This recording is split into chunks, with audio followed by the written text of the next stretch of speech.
भाइयों, मैं धर्मपाल मलिक जींद से हूँ। आज की हमारी वीडियो का विषय है नवाब रानियाँ नूर मोहम्मद समद खान। ये रानियाँ की रियासत जोनी सिरसा ज़िले के अंदर थी और भट्टी राजपूतों की थी। बरकत अली ने, इतिहासकार बरकत अली ने एक किताब लिखी है तारीख़ बटियाना। उसके अंदर वो लिखता है कि भट्टी लोग इस इलाके के अंदर 8वीं सदी के अंदर आकर के बसे थे और ये इलाका उनका था। और सन 1747 के अंदर एक लोकल राजपूत मोहम्मद हसन खान ने जो है सिरसा, रानिया और फतेहाबाद के ऊपर कब्ज़ा करके ये अपनी एक रियासत कायम कर ली, जिसको रानिया की रियासत कहते हैं। वैसे ये इलाका शुरू से ही भट्टियों का था। जोनी बटनेर भी, जिसे आजकल हनुमानगढ़ कहते हैं, वो भी इस इलाके में था। सिरसा को भी 1857 के अंदर बटियाना कहते थे और इसका अलग सुप्रीडेंट था। और यहाँ एक सेना की टुकड़ी भी थी जिसका इंचार्ज मिस्टर इलार्ड था। जैसा कि हमें पता ही है, सन 1857 के अंदर हरियाणा के 3 नवाब और एक बल्लभगढ़ का राजा जोनी, उनको फांसी दी गई थी। इनके अंदर नवाब नूर मोहम्मद खान रानिया को सबसे पहले फांसी दी गई थी। अब्दुल रहमान खान जोनी नवाब झज्जर और अहमद अली खान नवाब फरूखनगर को 23 जनवरी 1858 को फांसी दी गई थी। 9 जनवरी 1858 को बल्लभगढ़ के राजा नाथ सिंह को चांदनी चौक दिल्ली के अंदर फांसी दी गई थी। लेकिन सबसे पहले नूर मोहम्मद समद खान को जोनी 17 नवंबर 1857 को फिरोजपुर की जेल के अंदर फांसी दी गई थी। और उस योद्धा को जिसने अपना तन मन धन सब कुछ देश के ऊपर कुर्बान कर दिया, न तो कफन मिला और न कब्र मिली। ऐसे क्रूर थे अंग्रेज। अब हम आते हैं, क्या थी ये रानिया की रियासत। रानिया की रियासत 1747 के अंदर हसन खान ने जोनी वो बनाई थी। उस समय जोनी पटियाला का राजा आला सिंह था। दोनों के अंदर इस इलाके के ऊपर कब्जा करने के लिए लड़ाई होती रहती थी, लेकिन आला सिंह इस इलाके के ऊपर कब्जा नहीं कर सका। 1774 के अंदर आला सिंह के पुत्र पटियाला के राजा अमर सिंह ने हसन खान के पुत्र अमीन खान को हराकर इस इलाके के ऊपर कब्जा कर लिया। उसने हिसार के अंदर अपना महल और एक किला भी बनवाया था, जिसको बोस्टल जेल कहते थे। लेकिन 1783 के अंदर ऐसा भयंकर अकाल पड़ा जिसको सम 1840 था। 40 हरियाणा के इतिहास में 40 अकाल कहते हैं कि न कुओं में पानी रहा, न तालाबों के अंदर, और अनेक जोनी आदमी और पशु भूख से मर गए। लोग इस इलाके को खाली करके जमुना की तरफ चले गए। लेकिन अक्टूबर 1857 के अंदर अचानक बारिश हो गई और बीकानेर ट्रैक्ट के लोग इस इलाके के अंदर आकर बस गए। ये बागड़ी जाट और बिश्नोई भाई सन 1783 के अंदर ही आकर इस इलाके के अंदर बसे हैं। ऐसा सन 1892 के हिसार के गज़टियर में फग्गन ने लिखा है। हसन खान, अमीर खान के बाद जो 1783 में जब सिख लोग इस इलाके को छोड़कर चले गए तो अमीन खान ने दोबारा इस इलाके के ऊपर कब्जा कर लिया। लेकिन दुर्भाग्य से 1790 के अंदर अमीन खान भी स्वर्ग सिधार गया। उसके बाद उसका पुत्र कमरुद्दीन गद्दी के ऊपर बैठा। लेकिन उस वक्त जो वो मराठों का दौर था। मराठों के जो ने इस इलाके पर कब्जा कर लिया। फिर उनके एक सरदार जॉर्ज थॉमस, जो कि आयरलैंड का रहने वाला था, उसने झांसी को राजधानी बनाकर इस इलाके के ऊपर कब्जा कर लिया। उसका राज्य 1798 से 1801 तक था। उसने 1800 ईस्वी के अंदर सिरसा के इलाके के ऊपर अटैक किया। वह 7 महीने तक सिरसा रहा। उसने जोनी हनुमानगढ़, जिसे उस समय बटनेर कहते थे, उस पर भी कब्जा कर लिया। लेकिन उसका राज्य भी अधिक दिन न चला।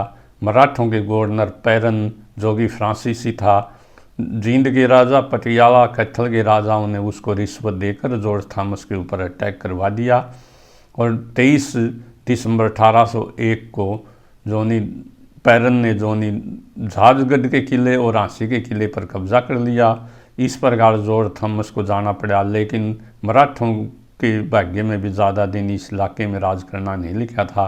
लॉर्ड लेक ने जो कि अंग्रेज़ सेना का कमांडर था, उसने मराठों का हराकर इस इलाके के ऊपर कब्जा कर लिया और 30 दिसंबर 1803 की अंजनी सर्जन गांव की संधि के अनुसार यह इलाका अंग्रेज़ों के नीचे आ गया। लेकिन अंग्रेज़ यमुना नदी से इधर पश्चिम की तरफ नहीं आना चाहते थे।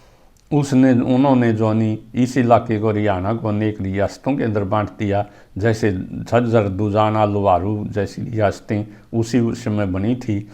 इसी प्रकार उन्होंने फतेहाबाद और सिरसा और रानिया का इलाका जो नहीं मिर्ज़ा इलाई बेग को दे दिया, जो कि आंसी का एक्स नवाब था। लेकिन भट्टियों ने जो नहीं उसे स्वीकार नहीं किया। जब उसने इस इलाके से टैक्स इकट्ठा करना चाहा तो 1809 के अंदर फतेहाबाद के स्थान पर लड़ाई हुई। भट्टियों ने उसको का कत्ल कर दिया। भट्टियों की जीत हुई। फिर भट्टियों को जो नहीं हराने के लिए अंग्रेज़ सेना ने कर्नल ब्राउन को भेजा। सिरसा के स्थान पर लड़ाई हुई 1809 के अंदर ही, लेकिन भट्टियों ने जो नहीं अंग्रेज़ सेना को भी हरा दिया और कर्नल ब्राउनिंग का भी कत्ल कर दिया। फिर अंग्रेज़ों ने दूसरी बार कर्नल बाल को भेजा। फिर लड़ाई हुई सिरसा के स्थान पर, लेकिन कर्नल बाल भी भट्टियों को न हरा सका। फिर तंग आकर आखिर में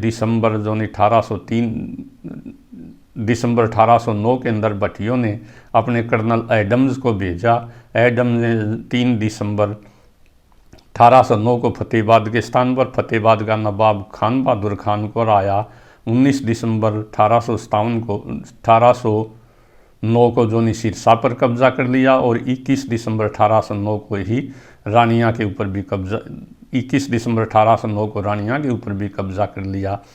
लेकिन अंग्रेज़ लोग भट्टी लोगों के साथ बड़ी नरमी से पेश आए। उनने फतेहाबाद को तो अपने इलाके में मिला लिया, हिसार के अंदर मिला लिया और जो है फतेहाबाद का जो नवाब था खान बहादुर खान, उसको 1000 रुपये महीना पेंशन दे दी।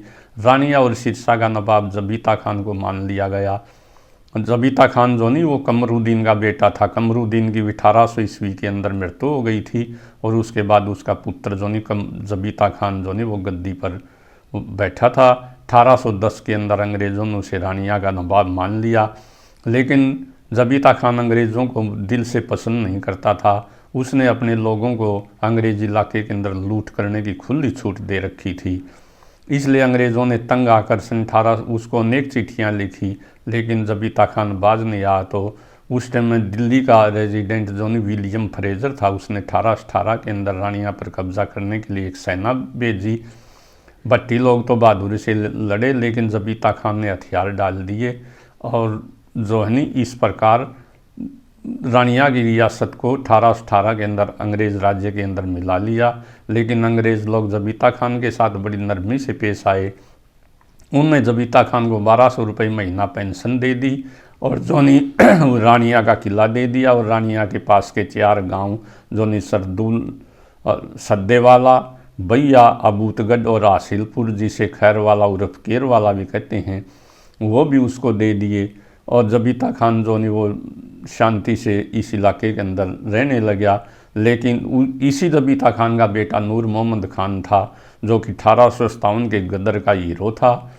जब जो ने 10 मई 1857 को अंग्रेज़ सेना ने अम्बाला के अंदर विद्रोह कर दिया। 29 मई को दोपहर को आंसी में रिवोल्ट कर दिया। 29 मई को ही दोपहर बाद जो हिसार के अंदर रिवोल्ट कर दिया और इसी प्रकार से 30 मई 1857 को सिरसा में रिवोल्ट कर दिया। लेकिन इसकी सूचना फतेहचंद नाम के खजांची ने सिरसा के सुप्रीडेंट रॉबर्ट्स को पहले ही बता दी थी। इसलिए रॉबर्ट्स अपने परिवार सहित जो नहीं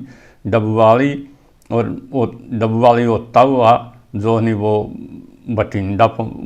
डबवाली और बठिंडा होता हुआ फिरोजपुर अंग्रेज़ राज्य के अंदर पहुंच गया। जो डिप्टी सुप्रीडेंट पुलिस था मिस्टर डोनाल्ड, वह भी अपने बच्चों और अनेक अंग्रेज़ों सहित और परिवारों सहित जो नहीं साहूवाला और रोड़ी और बड़ा गुड्डा होते हुए वो भी पटियाला रियासत के अंदर चला गया। फिर भी जो नहीं 5 अंग्रेज़ जो नहीं सिरसा के अंदर मारे गए। रानिया का नवाब जो था उसने बहादुर शाह जफर के नाम पर उसको अपना बादशाह मान लिया और ख़ुद को जो नहीं रानिया का नवाब डिक्लेयर कर दिया। इस कार्य में उसके चाचा गौर अली ने भी उसका साथ दिया। उस सिरसा के अंदर लोगों ने लूटपाट की, अंग्रेज़ों के मकानों को लूट लिया। इसके अंदर नूर मोहम्मद खान ने भी हिस्सा लिया और वह अंग्रेज़ों के सामान को भरकर, गाड़ियाँ भरकर जो नी रानियाँ अपने महल के अंदर भी ले आया था। उसके बाद जो है नी अंग्रेज़ सेना इकट्ठी ही, इसकी ड्यूटी जो नहीं फिरोजपुर के डीसी वानकोट लैंड की लगाई गई। वानकोट लैंड जो नहीं महाराजा रणजीत सिंह की सेना के अंदर भी ऑफिसर रहा था। उसने महाराजा रणजीत सिंह की सेना के अनेक सिखों को इकट्ठा किया। डोगरा फिर उसने जो नहीं जम्मू के नवाब गुलाब सिंह को, उसका गुलाब सिंह का भतीजा था जवाहर सिंह, उसकी मदद ली। उसने 300 डोगरे भर्ती करके वानकोट लैंड को दिए। मुल्तान करतारमुखी सेना के सिख जवान भी उसने जो नहीं भर्ती किए और पटियाला के राजा ने भी 120 जवान घुड़सवार उसको दिए। इस प्रकार मद्रास इन्फेंट्री का लेफ्टिनेंट जो है नी पियर्स भी 50 घुड़सवार लेकर उसके साथ मिला। वो एक बड़ी सेना के लेकर सिरसा पर कब्जा करने के लिए 8 जून 1857 को चला। 17 जून 1857 को ओडा नामक स्थान पर रानिया के नवाब ने जो नी उसका मुकाबला किया। नवाब को जो नी सेना इकट्ठी करने का बहुत कम समय मिला था, 18-20 दिन ही सारे मिले थे। अंग्रेज सेना के पास आधुनिक हथियार थे, जबकि नवाब की सेना के पास जो नी वो बरछी भाले, फरसे और तोड़ेदार बंदूकें थी। फिर भी बट्टी लोग बड़ी बहादुरी के साथ लड़े। 17 जून 1857 को ओडा के स्थान पर लड़ाई हुई। हिसार के गजटियर के अनुसार फंगन लिखता कि इसमें बट्टियों का काफ़ी नुकसान हुआ।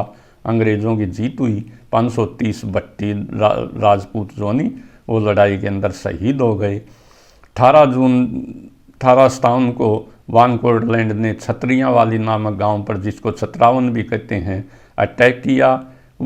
सोए हुए लोगों के ऊपर अटैक किया। उसने बूढ़े, बच्चे और औरतों को भी नहीं छोड़ा, क्योंकि इस गांव के अंदर मिस्टरी लार्ड जो कि अंग्रेज सेना का कमांडर था सिरसा का, और उसके साला मिस्टर फैले जो कि साहूवाला के अंदर कस्टम ऑफिसर था, उनका कत्ल कर दिया गया था और उनकी लाश को जो नी कुएं के अंदर डाल दिया गया था। गांव के अंदर आग लगा दी। 19 जून 1857 को फिर उसने गांव खैरखां के ऊपर अटैक किया, जो कि खैरखां के ऊपर अटैक किया।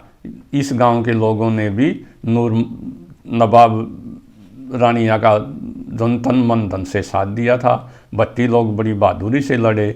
इसके अंदर भी 300 भट्टी राजपूत शहीद हो गए। लेकिन इसमें अंग्रेज़ अपने हिसाब से इतिहास लिखते हैं। अंग्रेज़ लिखते हैं कि 6 घुड़सवार और 6 डोगरा सैनिक मारे गए थे, जबकि अंग्रेज़ सेना का भी बड़ा नुकसान हुआ था। इस लड़ाई के बाद रानिया नवाब जो नहीं वो इस इलाके को छोड़कर चला गया। लेकिन लुधियाना का डीसी जो मिस्टर रिकेट था, वहाँ वो अपने 18 साथियों के साथ पकड़ा गया। या डीसी लुधियाना ने उसको फिरोजपुर जेल के अंदर भेज दिया गया। नवाब के ऊपर नाम मात्र का मुकदमा चलाया गया और जो है नी उसको जो नवाब जो जुडिशियल कमिश्नर था मिस्टर मोंटगोमरी, वो शम लिखता है कि नवाब ने किसी अंग्रेज़ का कत्ल तो नहीं किया था, उसे माफ़ किया जा सकता था, लेकिन फिर भी नवाब जैसे आदमी को जिसका के चरित्र का लोग, आचरण का लोग नकल करते हैं, विद्रोह नहीं करना चाहिए था। उसने नवाब को फांसी दे दी और 17 नवंबर 1857 को रात को भगत सिंह की तरह से उसको जो नहीं फांसी पर दे दी गई और उसकी डेड बॉडी को जो नहीं परिजनों को भी नहीं दिया गया। इसलिए ये नहीं पता लगा उसको कहाँ दफनाया गया। ऐसे शहीद को जिसने अपना तन मन धन सब कुछ देश के ऊपर कुर्बान कर दिया, जो है नी न कफन मिला और न कब्र मिली। जब जो नहीं उसके ऊपर मुकदमा चला गया तो 5 आदमी जो नहीं वो रानिया के गवाह बनाए गए थे, जिसके अंदर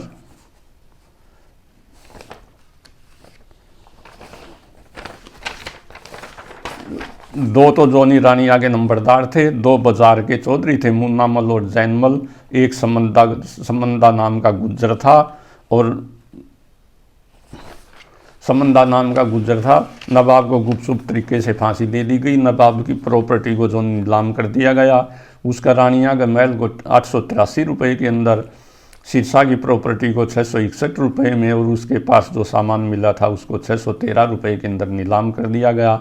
नवाब की ज़मीन जो थी वो 5 गांव के अंदर 12,814 एकड़ ज़मीन थी, उसको भी जोनी नामल और मूलचंद नाम के 2 सेठों को 12,000 रुपये में नीलाम कर दिया गया। नवाब के परिवार के अनेक सदस्यों को जो है नवाब को तो फांसी दी गई, उसके अनेक परिवार के अनेक सदस्यों को और उसकी मदद करने वालों को जो वो फांसी दे दी गई। असलम खान जो वो मौजू खेड़ा गांव का जागीरदार था, उसको और उसके बेटे को जेल में डाल दिया गया। सिरसा जेल के अंदर ही असलम खान की 8 नवंबर 1858 को मौत हो गई। उसके पुत्र वली मोहम्मद को काले पानी भेज दिया गया। इसी प्रकार गौर अली खान जो कि नवाब का चाचा था, उसको 27 मई 1858 को सिरसा जेल में फांसी दे दी गई। नवाब मेमे खान जो कि जबीता खान का दूसरा बेटा था और नवाब नूर मोहम्मद का भाई था, उसको जो 27 मई 1858 को सिरसा में फांसी दे दी गई। नवाब परिवार के अनेक सदस्यों को जैसे नवाब वजीर खान को 15 अगस्त 1858, नवाब जोनी सुब्बा खान को 15 अगस्त 1858, नवाब उमराव खान को 15 अगस्त 1858 और नवाब उमराव खान को 15 अगस्त 1858 को हिसार की जेल के अंदर फांसी दे दी गई। नवाब के 2 जीजे इमाम अली खान और गुलाम मोहम्मद खान को जोनी 30 सितंबर 1857 को जोनी उन्हें अरेस्ट कर लिया गया। ये नहीं पता लगा आगे उनको क्या सज़ा दी गई।